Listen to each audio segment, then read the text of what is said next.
Al chile. Mis amigos, soy Bebe Yamel. Bienvenidos a su chile favorito. Aquí las noticias o te enchilan o te dejan. Ahora, ya que pasamos de la reforma eléctrica, ahora hablemos de la electoral. Este es interesante. La reforma electoral todavía no se presenta propiamente en la Cámara de Diputados, pero yo les había dicho que ya empezaban algunos foros, ya empezaban algunas discusiones, ya empezaban a platicar un poquito sobre qué va a pasar, qué vamos a hacer, de qué se va a tratar. Y el asunto es que el día de hoy se llevó a cabo un primer foro, llamémosle un foro pre-reforma, no sé cómo usted lo quiera llamar, pero es un foro que presumió Lorenzo Córdoba, por cierto. Lorenzo Córdoba lo presume en sus redes sociales, se lo quiero compartir, y muchos empezaron a tomar esto como si fuera algo similar a lo que ocurrió en la plenaria del PAN o en la del PRD, y no es cierto. Aguas con la diferencia. Y quiero ser muy clara. Lorenzo Córdoba va a este evento, que es el primer foro de reforma político-electoral que organiza el senador José Narro de Morena. Y empiezan a intercambiar información, puntos de vista, etcétera. Esto no es lo mismo, el haber visto a un Lorenzo Córdoba en un evento que organizan los senadores de Morena, que es por la reforma electoral, no es lo mismo a ver a un Lorenzo Córdoba en una plenaria de un partido. No es lo mismo. Y en este caso incluso voy a abogar por el propio Mario Delgado. Los eventos en donde hemos visto, las fotos que hemos visto de Lorenzo Córdoba y Mario Delgado, no son en plenarias del partido, son uno en un evento institucional y otro en donde están comiendo. Y esa es la que más podemos criticar, porque están los dos solos comiendo. Esa es la que más podríamos criticar entre Mario Delgado y Lorenzo Córdoba. Pero no podemos llegar a criticar al árbitro electoral como lo criticamos con el PAN por ir a una reunión de Morena, porque no es lo mismo. La reunión a la que fue con el PAN y a la que fue con el PRD es en donde hablamos de que el árbitro se convirtió en vocero, porque eso hizo. El árbitro electoral no tenía nada y no tiene nada que ir a hacer a esos eventos, porque son eventos de la vida interna de los partidos, de la vida interna. Entonces el árbitro estaría tomando parte. No puedes ir a esos eventos. Esa es muy mi opinión. Si bien es cierto que no existe como tal un artículo en la ley orgánica del INE que diga que el consejero, que algunos de los consejeros no puede asistir a esos eventos, si bien es cierto que eso no existe, debería de existir. Debería de existir. Porque estamos hablando del árbitro electoral. Y yo le he dicho, no importa si el árbitro, su corazoncito le lata a la izquierda o le lata a la derecha. Lo que importa es que cuando se sienta en la silla del árbitro, sea objetivo, sea claro, sea objetivo, que no tenga afiliación y que no tenga militancia partidista y que ni se les acerque. Si va a eventos como este, que es para hablar de un tema en donde no se le puede excluir, porque estamos hablando de un gobierno democrático, y por mucho que se quisiera excluir al árbitro electoral, no estaría bien excluirlo. No es lo mismo haberlo hablando en un evento del Partido Acción Nacional o del PRD. No es lo mismo. Así que si hay por ahí uno que otro que lo quiera confundir, no se confunda. No es lo mismo porque no es el mismo tipo de eventos. Uno es sobre la vida interna de un partido, que es el del PAN, y este es sobre una decisión que va a afectar la vida de todos los mexicanos y de la democracia. Y él actualmente es el que encabeza esa institución. Entonces, por protocolo, por política, había que invitarlo y él tenía que estar presente. Porque excluirlo, además, le daría herramientas a la oposición para decir, ya ven cómo el presidente y su partido quieren destruir al INE, y eso no es cierto. No se quiere destruir al INE, se quiere modificar al INE porque el INE que actualmente tenemos no representa al 100% de los mexicanos, representa un porcentaje muy menor y eso no es democracia. Entonces, en este evento, en donde es el primer foro para hablar de una reforma político-electoral, en donde invitan a Lorenzo porque ya en la Cámara de Diputados estaban teniendo sus propias discusiones internas, todo muy interno, Citlali Hernández, secretaria general de Morena, dice quítate que ahí te voy. Y la secretaria general del partido literalmente le dijo a Lorenzo Córdoba sus verdades. Se enfrentó a él en ese evento. Lorenzo se defendió, dijo que eran mentiras, que no votaba 1 o 2, sino que votaban 11 consejeros, y eso es cierto. Pero escuchen lo que dijo Citlali Hernández, la secretaria general de Morena, en este evento que organiza el partido, a donde va Lorenzo, para hablar sobre la reforma electoral. Póngale atención.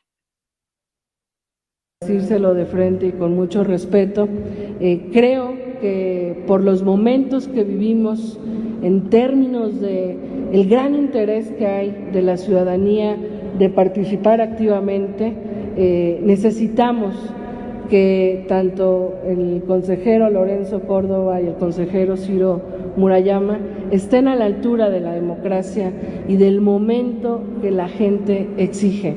Vemos, lo hemos dicho en distintos espacios, por eso de frente no será la excepción, vemos un Instituto Nacional Electoral secuestrado por 2 consejeros que toman decisiones desde su subjetividad política, que han dejado de lado esta capacidad que sin duda tienen y esta claridad teórica que no cuestionamos que sin duda tienen, de generar espacios neutrales, imparciales. Han tomado posturas en contra de los procesos de participación ciudadana del pueblo de México por pensar o por colocarse en una posición contra el presidente de la República, contra Morena y contra el proyecto de la Cuarta Transformación. Y eso no lastima al proyecto de la Cuarta Transformación o al presidente, eso lastima a la ciudadanía, lastima a la democracia, la detiene, la impide, la debilita, y eso quedará en la historia como un momento en el que tuvimos las condiciones sociales para avanzar democráticamente y las autoridades electorales no quisieron o no pudieron estar a la altura de esa exigencia social. Y me parece que estamos en un buen momento, en la mitad de un sexenio pues muy acelerado, muy interesante, con mucha discusión, de poder corregir esa toma de decisiones y de poder estar a la altura del pueblo de México y quitarse esas filias y fobias que tanto han hecho daño a todas las partes, y pensar también en una reforma político-electoral, no para este momento, sino para el futuro, para el presente y el futuro inmediato y lejano de la democracia mexicana, porque es difícil. Pues ahí está lo que dijo Citlali Hernández en este primer foro, Le repito, este es un foro en donde obviamente habló Lorenzo Córdoba. O sea, usted hasta va a creer que no va a hablar. Aquí está. Esto ocurrió en el Senado, por ahí me decían, ¿a qué hora fue esto que no lo vieron en vivo? Duró 25 minutos esta partecita, fue el día de hoy. Y les quiero poner también un extracto de lo que le dice Lorenzo Córdoba. ¿Por qué es importante hablar de esto? ¿Y por qué hago énfasis un poquito en lo que pasa acá? Y quiero ser muy clara, porque es válido escuchar las 2 versiones. No nos podemos quedar nada más con una. Entonces, escuchen un fragmentito de lo que Lorenzo Córdoba le incluso responde a Citlali Hernández, en donde le dice, no solamente vota un consejero, votan 11. Entonces, Lorenzo Córdoba se respalda en él, no solamente soy yo, son otros 11. Y ahí tiene un punto, porque recuerden que Morena aprobó, y Morena, la Cámara de Diputados, con mayoría de Morena, una mayoría mucho más amplia de la que tiene actualmente, es la que aprobó que entraran ciertos consejeros. Y esos ciertos consejeros, hablamos de 3 consejeros en particular. 3 consejeros. 3 consejeros entraron, son 3 consejeros los que Morena le dio el voto, y yo ahí es cuando he argumentado en más de una ocasión que siento que Morena pudo haber intentado hacer un poquito más con estos 3 consejeros, como el presidente lo ha intentado hacer con los ministros. Cuando no va un nuevo ministro para la Suprema Corte, pues va como su granito de arena a un autónomo. Y en este caso creo que o Morena se confió, o jugaron con las reglas del PRI-PAN-PRD, o no sé qué pasó. Porque si bien son 3 votos contra los restantes, que son amplia mayoría, también es cierto que estos 3 en algunas ocasiones han votado en congruencia con lo que ha dicho el consejero Córdoba y el consejero Murayama. Escuchen un fragmentito de lo que dijo Lorenzo, porque me dicen, no lo vieron en vivo, pues ahí les va un fragmentito de la respuesta que le da Lorenzo a Citlali y a Morena en este evento organizado por Morena. En la Cámara de Diputados y que acordamos en el Consejo General. Organizar un foro, pero un foro que implica una exposición, trayendo a México todos los casos de voto electrónico que hay en el mundo. Traigamos las urnas de Brasil, traigamos las urnas de los mecanismos de votación electrónica, que en realidad es semi-electrónico, de Argentina, y así en adelante. Traigamos aquí las urnas que estamos utilizando. Pero déjenme contarles con una anécdota. Vamos con el voto electrónico, eso nos va a abaratar las elecciones. Por cierto, los migrantes ya votan por internet en un sistema que no generó ningún tipo de problema, que ya desarrolló el INE. Ya estamos allí y lo probamos en las elecciones del año pasado para que no se tuviera que probar en las elecciones del 24. Si eso abarata costos, claro, requiere una inversión inicial sin duda, pero a la postre vuelve a las elecciones mucho más baratas. Dicho eso, el problema no es ese, ¿eh? El problema es la desconfianza. Déjenme contárselos con una anécdota y quiero ser muy prudente.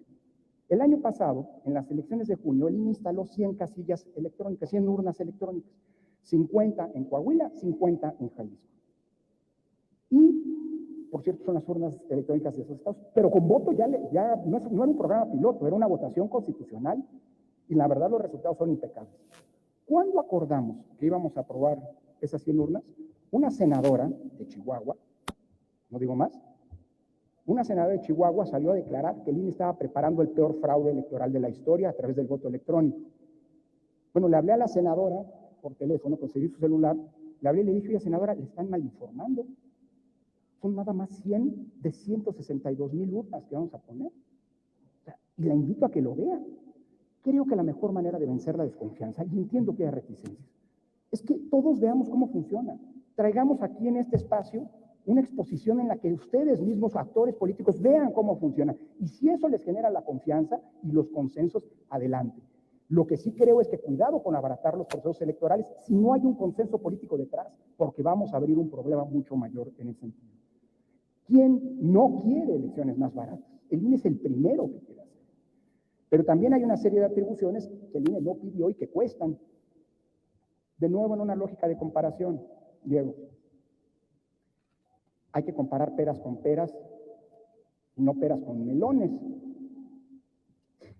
¿Cuántos órganos electorales, bueno, todos los órganos electorales en el mundo hacen elecciones?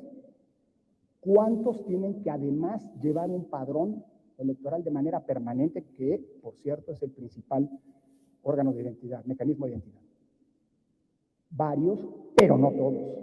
La Registraduría Nacional del Estado Civil en Colombia sí, el Tribunal Electoral de Brasil sí, pero no todos. Segundo, ¿cuántos órganos electorales en el mundo fiscalizan a los partidos? Menos incluso de los que llevan padrones. Tercero, ¿cuántos órganos electorales administrativos son los responsables de resolver las controversias entre los partidos? Menos todavía. Y aquí sí nos llevamos la joya de la corona. ¿Cuántos órganos electorales monitorean todas las señales de radio y televisión que se emiten en un país? Ninguno salvo el INE. Entonces, seamos honestos de todo lo que se le ha venido a lo largo de distintas reformas, endilgando al INE como responsabilidades para poder hacer un ejercicio real de los costos. Pues ahí tienen a Lorenzo Córdoba justificando los costos de la reforma de las elecciones más bien, y hablando sobre las urnas electrónicas. Ese es un debate que eventualmente vamos a tener. El asunto es que tiene razón, no hay confianza, no le tienen confianza al INE, y es por eso que el INE se traba solo. El INE se pone la soga al cuello solito, sin ayuda, porque al mismo tiempo que el INE dice no hay confianza, el INE sale a decir que el Instituto Nacional Electoral es el órgano que más confianza tiene en México, y lo fundamentan con encuestas, pero reconocen, y por eso les digo que saben perfectamente cuál es su talón de Aquiles, que no hay confianza. Si la gente tuviera confianza en el organismo, serían mucho menos los renuentes a una elección electrónica, porque confían en su árbitro electoral. Y la confianza en el árbitro electoral reside en el señor que la encabeza, porque todo va de arriba para abajo. Si el que encabeza el organismo goza de credibilidad, si el que encabeza el organismo es un personaje que se ha ganado la confianza de la gente, entonces podemos hablar de gente que esté en la disposición de ver qué va a pasar con un voto electrónico. Perfectamente podría haber más personas dispuestas a ver qué pasa, pero no se confía en el árbitro electoral y por ende no se confía en las ideas que tiene el árbitro electoral para abaratar las elecciones. Entonces, ese tema de la reforma es algo que me parece muy interesante, porque qué positivo que podamos hablar de una reforma, qué positivos tiempos que vivimos, porque hoy ustedes pueden participar, porque hoy en el video del Senado usted sí puede comentar. En los del INE ya sabemos que no, pero en los del Senado sí. En los del Senado usted puede comentar y puede usted participar en las redes sociales y podemos hacer presión y podemos buscar para entrevistarlos, aunque nos digan que no. Algunos nos dirán que sí, otros nos dirán que no. Pero vaya, hoy tenemos la posibilidad de incidir cada vez más en estos espacios en donde podemos perfectamente hablar y expresar lo que sentimos. Y me parece muy importante, sobre todo cuando Lorenzo Córdoba dice que no ha habido ningún problema con la elección de los paisanos. Ayer platicábamos con los paisanos. Se quejan porque no pueden votar. Y el árbitro electoral dice, es que no hay problemas. El INE no tiene ni la más mínima y remota idea de lo que pasa en tierra. No tiene la más mínima idea de lo que pasa en campo. Solamente sabe lo que pasa en su círculo interior, o sea, entre los 11 consejeros y los informes que le llegan. El INE no sabe de la lana que se transan en los consejos locales. El INE no sabe de la lana que no le llega a las casas cuando las prestan para que sean las casillas. El INE no sabe de la lana que se transan cuando no les dan para comer a los capacitados electorales que trabajan 24 horas, 7 días a la semana. El INE no sabe de eso, el INE no le llega esa información. Y si la sabe y la omite, entonces ahí tenemos la herramienta perfecta para seguir cuestionando a un árbitro que, lejos de ser hábito, se defiende muy bien Lorenzo Córdoba. O sea, Lorenzo Córdoba tiene mucha labia y se defiende muy bien, pero la gente no es tonta. Y valdría la pena que Lorenzo Córdoba se aterrizara un poquito y que viera lo que está pasando en campo, los errores que hay abajo, porque con solucionar lo que pasa arriba en la cúpula no se va a solucionar absolutamente nada. Se tiene que solucionar lo que está pasando en campo. Oh. Sí, mira nomás. Mira, échate, pero bueno, ponlo así, mira, ponlo así. Que se vea la lonja. No, la lonja. Pura galleta, pura galleta. El señor productor, no, hombre, ya, para tus pesares, hazte para allá. En vez de que vayan a compartir el video, le van a poner dislike. ¿Qué pasó? ¿Qué pasó? Pues bueno, si les gustó este video, no se les olvide dejar su like, suscribirse y activar la campanita. Manitas, suelta las manitas. Suscríbete. Suscríbete. Y si te gustó el video, suscríbete y compártelo, porque hay que descifrizar a la nación, ¿verdad? Al chile. Adiós. Discúlpenlo, tiene déficit de atención. Nos vemos.